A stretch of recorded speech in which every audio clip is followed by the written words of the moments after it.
যুক্তরাষ্ট্রের থেকে যদি ক্লায়েন্ট যায় বাংলাদেশে, সেক্ষেত্রে তারা অ্যাপার্টমেন্টের দাম এগুলো বাড়িয়ে বলে না, যেটা সেল প্রাইস নর্মালি থাকে এরকমই বিষয়? আসলে ব্যাপারটা এরকম না। আসলে ব্যাপারটা আজ প্রসেসটা বলি তাহলে।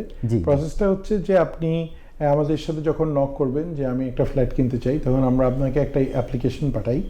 অ্যাপ্লিকেশন পাঠানোর পরে আমাদের যে ডকুমেন্টসগুলি দরকার, ঠিক এখানে যেরকম আপনি বাড়ি কেনার আগে বা বাড়ি দেখার আগে যেরকম একটা প্রি অ্যাপ্রুভাল লাগে, ঠিক ওইখানেও ঠিক সেম প্রি অ্যাপ্রুভালটাই লাগে। কারণ আপনি আসলে কি চাচ্ছেন, কতটা চাচ্ছেন, আর আপনি আসলে কতটা অ্যাফোর্ড করতে পারবেন, অনেক সময় আমরা এটা খেয়াল করতে পারি না বা বুঝি না। তখন আমাদের কাজ হচ্ছে গিয়ে তাদেরকে ওই এডুকেশনটা দেয়া, যে আপনার ক্রেডিটে আসলে আপনার এতটুকু অ্যাভেলেবেল আছে, আপনি সেটা দিয়ে এটা কিনতে পারবেন।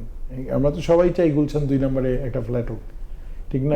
সেটা তো রিয়ালিটির সাথে সেটা তো আর সামঞ্জস্যটা কখনো অনেক সময় থাকে না। তখন আমরা ওই যে প্রাইসিংটা দিব, সেই প্রাইসিংয়ের উপরে ওরা আমাদেরকে এরিয়া বলে দেয় যে আমরা আফতাবনগর, বনশ্রী অথবা ধানমন্ডি এখানে ফ্ল্যাট দেখছি।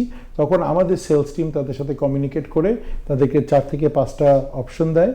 তখন ওনাদের যে ফ্যামিলি আছে দেশে, তারা যে ফ্ল্যাটটা দেখে তারা চুজ করেন এবং তখন আমরা এটা নিয়ে আগাই।